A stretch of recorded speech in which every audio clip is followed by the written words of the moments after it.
തീർച്ചയായും അല്ലാഹു തൗബ സ്വീകരിക്കുന്നത് ഇന്നമത് തൗബതു അലല്ലാഹ്, അല്ലാഹു തൗബ സ്വീകരിക്കുന്നത് ലില്ലദീൻ യഅമലൂന അസ്സൂഅ ബിജഹാലഹ്, അറിവില്ലായ്മയോടുകൂടെ തിന്മകൾ ചെയ്യുന്നവർക്കാണ് എന്ന് പറഞ്ഞ ആയത്തിന് മഹാനായ അല്ലാമ ഇബ്നു അബ്ബാസ് റളിയല്ലാഹു അൻഹുമ ബിജഹാലത്തിൻ എന്നതിന് അൻ ഇൽമിൻ, ബോധ്യത്തോടുകൂടെ തിന്മ ചെയ്തവർക്കു തന്നെ എന്ന് അതിനെ വ്യാഖ്യാനിച്ചു.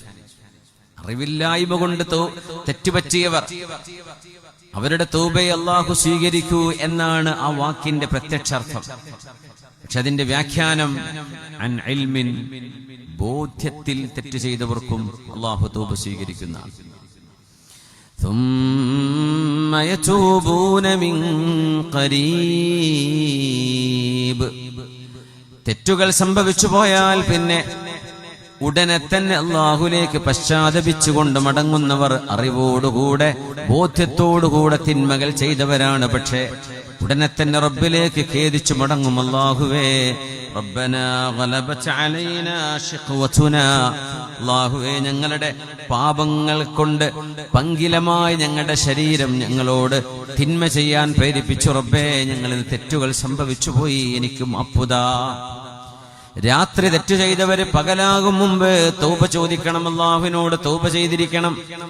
പകലിൽ തെറ്റ് ചെയ്തവർ രാത്രിയാകുമ്പോഴേക്കും തൗബ ചെയ്യണം. ഇല്ലെങ്കിൽ ആ രാത്രി തൗബക്ക് വേണ്ടി അല്ലാഹുവിന് വേണ്ടി തൗബ ചെയ്യാൻ മാറ്റിവെക്കണമത്രേ. മലക്കുകളോട് അല്ലാഹു പറഞ്ഞിരിക്കുകയാണ്, എന്റെ അടിമകൾ തിന്മ ചെയ്താൽ 6 മണിക്കൂർ നേരത്തേക്ക് ആ തെറ്റ് നിങ്ങൾ എഴുതി വെക്കരുത്. 6 മണിക്കൂർ. എന്തേ? അതിനിടക്ക് അവൻ തൗബ ചെയ്യാം, എനിക്ക് പറ്റിപ്പോയി റബ്ബേ ഇനി ഞാൻ ചെയ്യില്ലെന്ന് അല്ലാഹുവിനോട് ഖേദിച്ച് വാക്ക് കൊടുക്കാൻ അവർക്ക് അവസരമുണ്ടെങ്കിൽ ആ തെറ്റ് അല്ലാഹുവിന്റെ മലക്കുകൾ എഴുതി വെക്കുന്നില്ലെന്ന് മഹാനായ റസൂലുള്ളാഹി സ്വല്ലല്ലാഹു അലൈഹി വസല്ലം. 6 മണിക്കൂർ കഴിഞ്ഞിട്ടും ഒരു അനക്കം വരുന്നില്ല ഖൽബിൽ നിന്ന്, തെറ്റുപറ്റിയെന്ന്. അപ്പോഴേ ആ തെറ്റ് എഴുതി വെക്കുന്നുള്ളൂ. നന്മകൾ അങ്ങനെയല്ല, ചെയ്താൽ ഉടനെ അപ്പൊ രേഖപ്പെടുത്തും. തെറ്റുകൾക്ക് 6 മണിക്കൂർ സമയം മലക്കുകൾ ഇങ്ങനെ പേന പിടിച്ച് രേഖപ്പെടുത്താതെ അവരെ കാത്തുവെക്കുമെന്നാണ്. സുബ്ഹാനല്ലാഹ്, അല്ലാഹുവിന്റെ കാരുണ്യമല്ലേ, പടച്ചവന്റെ വലിയ കാരുണ്യമല്ലേ അത്. അല്ലെങ്കിൽ അത് അപ്പൊ തന്നെ എഴുതാൻ പറഞ്ഞ പോരെ? തൗബ ചെയ്യുമോ പശ്ചാത്തപിക്കുമോ എന്ന് അല്ലാഹു നോക്കുകയാണ്, അല്ലാഹു പരിശോധിക്കുകയാണ്. ليست التوبة للذين يعملون السيئات حتى إذا حضر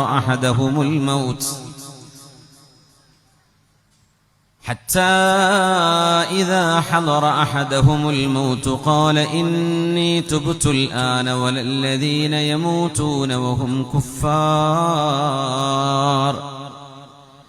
أولئك أعتدنا لهم عذابا أليما. മരിക്കുന്ന സെക്കൻഡ് വരെ കാത്തുവെച്ചിരിക്കുകയും മരണം കൺമുമ്പിൽ കാണുമ്പോൾ മാത്രം പശ്ചാത്തപിക്കുകയും ചെയ്യുന്നവരെ അല്ലാഹു ആ തൗബ സ്വീകരിക്കുകയില്ല. വലല്ലദീന യമൂതൂന വഹും കുഫാർ, നിരീശ്വരവാദത്തിലേക്ക്, നാസ്തികതയിലേക്ക്, പടച്ചവനില്ലെന്ന ചിന്താഗതികളിലേക്ക്, ഏതെങ്കിലും ഫേസ്ബുക്ക് പേജുകളിലേക്ക് സ്ഥിരമായി അടഞ്ഞിരുന്ന് ഈ ലോകത്തെക്കുറിച്ചോ പരലോകത്തെക്കുറിച്ചോ ഒരു ചുക്കുമറിയാത്ത പഠിച്ചവരോ അഭ്യസ്ത വിദ്യരെന്നോ സ്വയം വാദിക്കുന്ന ആളുകളുടെ ഗീർവാണങ്ങൾ കേട്ടുകൊണ്ട് ഈമാൻ നഷ്ടപ്പെട്ടു പോകുന്നവർ, നിസ്കാരം നിർത്തിവെക്കുന്നവർ, പടച്ചവനെക്കുറിച്ചുള്ള അസ്തിത്വത്തെ ചോദ്യം ചെയ്യുന്നവർ, റസൂലുള്ളാഹി തങ്ങളുടെ പരിശുദ്ധമായ സത്യസന്ധമായ മനോഹരമായ ജീവിതത്തെ പോലും ചോദ്യം ചെയ്തുകൊണ്ട് അങ്ങനെയാണ് മരിച്ചു പോകുന്നതെങ്കിൽ അവരെയും അല്ലാഹു സ്വീകരിക്കുകയില്ല. അല്ലാഹു കാത്തുരക്ഷിക്കട്ടെ. ഉലൈക അഅതദ്നാ ലഹും അദാബൻ അലീമാ. പടച്ചവനില്ല എന്നൊരു വിശ്വാസത്തിലാണ് ഒരാൾ മരിച്ചു പോകുന്നതെങ്കിൽ, മരണം മുഖാമുഖം റൂഹ് തൊണ്ടക്കുഴിയിൽ എത്തുന്നത് വരെ പശ്ചാത്തപിക്കാതെ കാത്തുവെക്കുന്നവരാണെങ്കിൽ അവർക്ക് വേദനാജനകമായ ശിക്ഷയുണ്ടായിരിക്കുമെന്നും അല്ലാഹുവിന്റെ വചനം. അല്ലാഹു നമുക്ക് തൗബ വളരെ പെട്ടെന്ന് തൗബ ചെയ്ത് റബ്ബിലേക്ക് സംശുദ്ധരായി മടങ്ങാൻ, ആഖിബത്ത് നന്നായി പുഞ്ചിരിച്ചുകൊണ്ട് സ്വർഗം കണ്ടുകൊണ്ട് ഈ ലോകത്തോട് യാത്ര പറഞ്ഞ് അടുത്തൊരു യാത്രയിലേക്ക് പ്രവേശിക്കാൻ അല്ലാഹുവേ നീ ഞങ്ങൾക്ക് തൗഫീഖ് നൽകണേ തമ്പുരാനേ.